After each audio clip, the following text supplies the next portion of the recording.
So chapter 8, motion. So this class 9 CBSE NCERT book. So in motion हमने क्या सीखा था कि एवरीथिंग इज ए मोशन। दुनिया में कोई भी चीज़ हो, छोटी हो, बड़ी हो, ब्रह्मांड हो, कुछ भी हो, तो एवरीथिंग इज ए मोशन। हमेशा हर चीज़ चलती रहती है। कोई चीज़ स्लो चलती है, कोई फास्ट चलती है, या कोई चीज़ स्टेशनरी होती है। पर हमने एक तरफ बोला दुनिया में हर चीज़ चल रही होती है, तो हम स्टेशनरी कैसे बोल सकते हैं? हम स्टेशनरी बोल सकते हैं with respect to each other. That means relative motion. हम एक बिल्डिंग है, अर्थ के ऊपर एक बिल्डिंग है, for me that building is always there, right? तो बिल्डिंग तो स्टेशनरी हुई। बट यदि मैं यूनिवर्स से देखूंगा तो अर्थ इटसेल्फ इज रोटेटिंग। तो उनके लिए क्या होगा, जो सैटेलाइट में जो एस्ट्रोनॉट्स हैं उनके लिए जो घर है मेरा रोटेट कर रहा होगा अर्थ की स्पीड के साथ। अर्थ जिस स्पीड से रोटेट करी अपनी पोजीशन पे, उसी उसी स्पीड से मेरा घर भी रोटेट कर रहा है। तो for them it is rotating. That means everything is rotating in body. जैसे आप कार में भी होंगे, कार में आप देखें, आप कार में बैठे हुए हैं, कार आपकी चल रही है, और आप एक दूसरे बहन भाई को देखेंगे, तो with respect to each other you are at stationary position. But for others you are moving. Outside से कोई देखेगा, बोले कार जा रही है, और कार के अंदर आप बैठे हैं, तो यू आर इन मोशन। और किसी भी रिलेटिव पोजिशन यदि हमको बतानी होती है तो we need a reference with respect to. बाहर वाले कार के बाहर आदमी जो है उसके लिए आप चल रहे हो, where with respect to each other you are at stationary position. Plus हमने ये देखा था कि मोशन चार तरह के होते हैं, स्टेशनरी होते हैं, सर्कुलर, रोटेट या वाइब्रेट्स। और एक और पांचवा होता है is combination of all these things. वो सर्कुलर प्लस स्टेट हो सकता है, रोटेशन प्लस वाइब्रेशन, कम्बिनेशन का मोशंस हो सकते हैं। हमने ये भी देखा था कि मोशंस कंट्रोल फॉर्म में हो सकते हैं, जो पर्टिकुलर लॉज को, रूल्स को फॉलो करते हुए, या अनकंट्रोल मोशन हो सकते हैं। जैसे बाढ़ में पानी आता है, पानी आता है अनकंट्रोल, बोलते हैं ना अनकंट्रोल फ्लडिंग हो रही है, वाटर आ रहा है। या बहुत बार कोई प्लेन अनकंट्रोल हो गया, मीन्स क्रैश होने से पहले uncontrol, means we are not able to control. That means that motion is erratic, कैसा भी उल्टा सीधा जाएगा plane, right? Because we are not able to control, that motion is uncontrol. हमने ये भी पढ़ा था मोशन के होते हैं यूनिफॉर्म होते हैं या non uniform. Uniform in main sense में हम बोलते हैं यूनिफॉर्म वेलोसिटी होगी, या यूनिफॉर्म स्पीड होगी, या यूनिफॉर्म एक्सेलरेशन होगा। तो मोशन के ये सारे टाइप्स होते हैं। तो इन टोटलिटी में सिंगल वर्ड में बोलूँ, motion is a change of position. Change of position with time. समय के साथ साथ यदि किसी भी ऑब्जेक्ट की पोजिशन चेंज होती है तो वी से it is in motion. Slow हो सकता है, फास्ट होता है, स्टेशनरी हो सकता है, controlled, uncontrolled, uniform, non uniform, कुछ भी हो सकता है। But this is the basic definition कि विद टाइम मोशन हमारा चेंज होता है। एग्जाम्पल के लिए ये मेरी कार है, वो रोड पे खड़ी हुई है, it's start from initial position and moves. तो इनिशियल पोजीशन जिससे स्टार्ट होती है वो उसको बोलते हैं इनिशियल पोजीशन, जहाँ पहुँचती है that we call final position. जहाँ से स्टार्ट हुई इसको हम बहुत बहुत बार ओरिजिन भी यूज़ करते हैं, और जहाँ पहुँच गई वी से इट्स रीच इट्स डेस्टिनेशन। जहाँ पहुँचना तो वहाँ पहुँच गई। इस कंडीशन के अंदर जब वो इनिशियल से फाइनल पोजीशन चली, तो हमने सीखा था there are different words call speed, और उनको यू या वी से करते हैं। इनिशियल वेलोसिटी को यू बोलते हैं, फाइनल को वी बोलते हैं। प्लस हमने देखा था कि जब वो यहाँ से यहाँ तक ट्रेवल की तो it covers a certain distance, और it has a displacement from the origin position. Displacement मतलब क्या बोला था हमने, जो इनिशियल पोजीशन से कितनी दूरी चला गया। तो distance with direction is called displacement, that we learn. और इसमें एक इंपॉर्टेंट चीज़ क्या होती है, टाइम। जब भी हम स्पीड या डिस्टेंस बोलते हैं, विदाउट टाइम कोई मतलब ही नहीं होता है, because motion is change of position with respect to time. तो it is noted by T, right? Distance या डिस्प्लेसमेंट को समझने के लिए यदि हम देखें, तो यदि एक रेक्टेंगुलर ट्रैक है, तो ये एक रेक्टेंगुलर ट्रैक है, और यदि मैं इसमें चलूंगा तो every time my position is changing. ऐसे ही डिफरेंट टाइप के ट्रैक हो सकते हैं, हेक्सागोनल हो सकता है, ऑक्टागोनल हो सकता है। तो किसी भी एक ट्रैक पे यदि हम डिस्टेंस और डिस्प्लेसमेंट निकालते हैं, लेट्स सी मेरी इनिशियल पोजीशन है ये, दैट मीन्स माई ओरिजिन।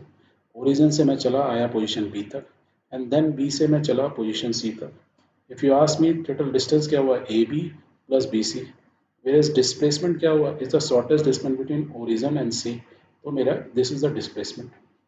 यदि मैं सेम चीज़ हेक्सागोनल ट्रैक में चलता, तो look I am moving from A to B and B to C. तो मैं ए टू बी चला, ये मेरा एक डिस्टेंस हुआ, और ये मेरा दूसरा डिस्टेंस हुआ। मैं चलने की मेरी स्पीड सेम है, बट यहाँ क्या देखा, डायरेक्शन दी है, तो माई direction is changing. That means my speed is constant, my velocity is changing. अब मैं डिस्टेंस तो ये हो गया, डिस्प्लेसमेंट कितना, distance between shortest distance, that is called displacement, origin और डेस्टिनेशन ओरिजिन। यदि मैं ऑक्टागोनल से में सेम चीज़ मैं ट्रेवल करता A to B, particular speed से जाता है, बी टू बी सेम ही स्पीड से जा रहा हूँ, बट मेरी वेलोसिटी डायरेक्शन चेंज हो रही है तो मेरी वेलोसिटी चेंज हो रही है। और डिस्प्लेसमेंट क्या होता है मेरा, shortage distance, that means A D. Same way में मेरा जो सर्कुलर मोशन होता है दैट इज परफेक्ट। और वो हमने क्या सीखा था, ऑक्टागोनल में देखो डायरेक्शन चेंज हुई, तो सर्कुलर में तो मेरी कंटिन्यूसली मेरी डायरेक्शन चेंज हो रही है।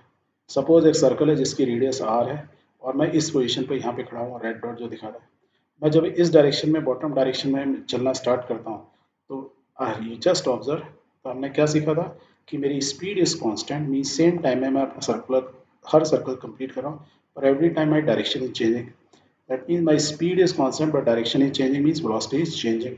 जब velocity change हो रहा है that means there is a rate of change of velocity, means क्या होता है escalation। तो इसमें सर्कुलर मोशन जब करते हैं तो हमारा escalation भी उसके साथ में होता है। ठीक है। और हमने क्या सीखा था, ये हमने सीखा था कि स्पीड का फॉर्मूला क्या होता है, total distance cover upon total time. इसको कैसे रिप्रेजेंट कर सकते हैं, S two minus S one upon T two minus T one. Short form में बोल सकते हैं S upon T, means S मतलब डिस्टेंस, टी मीन्स टाइम। पर ये डिस्टेंस कौन होता है, टोटल डिस्टेंस और टोटल टाइम कवर। ठीक है। सेम वे में वेलोसिटी क्या होती है, total displacement upon total time.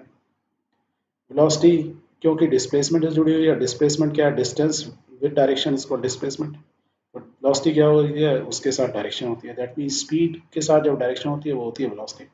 Formula दोनों का क्या होगा, मैग्नीट्यूड सेम होता है तो is same, distance upon time, displacement upon time, but we write with direction.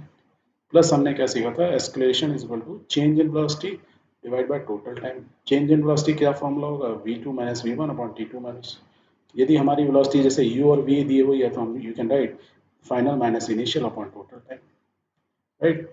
और इस फॉर्मूले से हमने एक पहला इक्वेशन निकाली थी, इक्वेशन ऑफ मोशन, वो क्या थी, v is equal to U plus A T.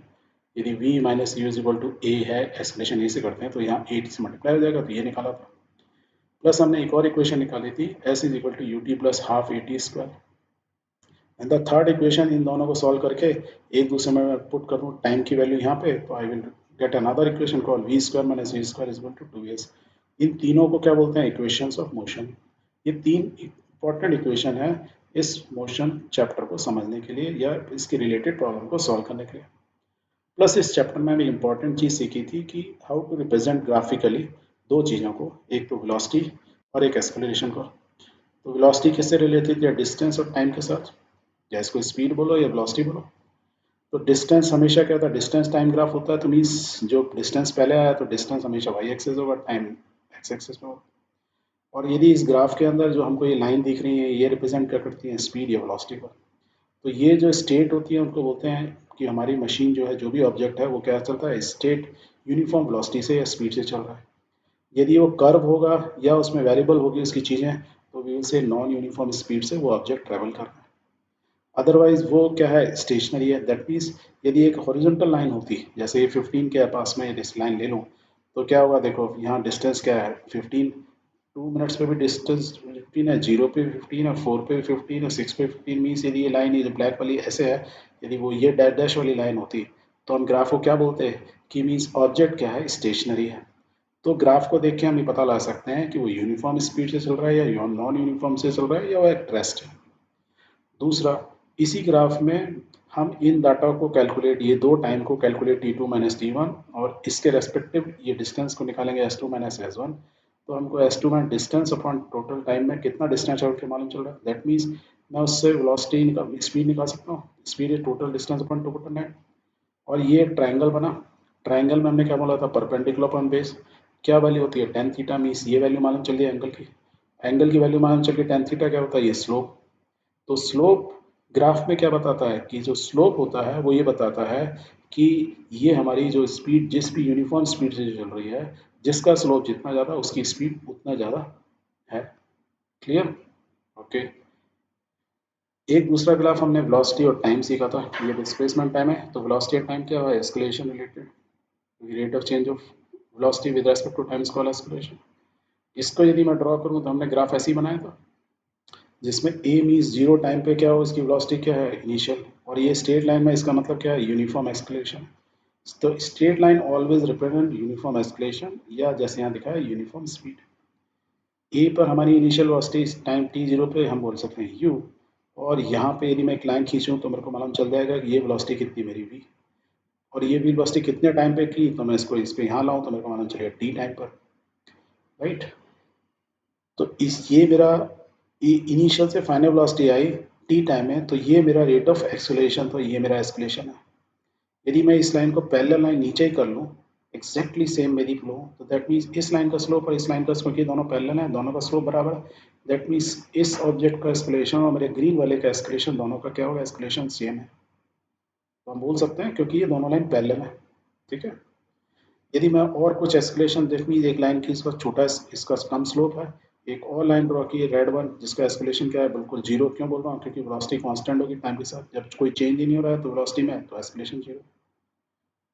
एक यदि मैं और ड्रॉ करूँ, यदि ग्रीन से ज़्यादा, तो ये मैं बोलूँगा A3।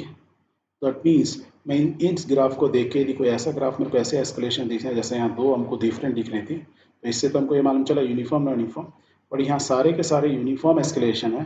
पर इनको देख के मैं कैसे बता रहा हूँ कौन सा ज़्यादा है, तो इससे मुझे जिसका स्लोप ज़्यादा उसका एस्केलेशन ज़्यादा, मीन्स A3 का एस्केलेशन ए से ज़्यादा है, और ए का एस्केलेशन A1 और A2 से ज़्यादा है, राइट।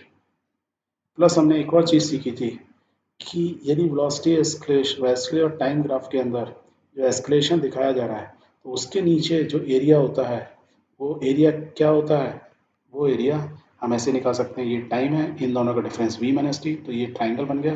तो एरिया क्या होगा, half this into this, base into height. और ये नीचे वाले का जो डार्क ग्रीन का एरिया क्या होगा, ये देखो यहाँ से u है और इसकी डायमेंशन t है, तो u इंटू टी। और इन दोनों ये जो टोटल एरिया होगा, तो ये क्या होता है, डिस्टेंस को रिप्रेजेंट करता है। क्यों रिप्रेजेंट करता है, velocity is equal to distance upon time, और s को क्या मैं लिख सकता हूँ, s is equal to v into T, तो वेलोसिटी इंटू टाइम। और यहाँ क्या है, देखो ये वेलोसिटी है और ये टाइम है। दैट मीन्स ये जो ग्रीन और डार्क ग्रीन दोनों एरिया टोटल है, ये बता रहा है जीरो से लेके टी टाइम में, जब मेरी वेलोसिटी इनिशियल u से v हुई, तो मैंने टोटल डिस्टेंस कितना कवर किया। पूछे कोई क्वेश्चन तो मैं इस लाइन के नीचे का जो एरिया निकाल लूंगा, that will be the distance. तो ये हमने इस सब चैप्टर के अंदर सीखा था। Thank you.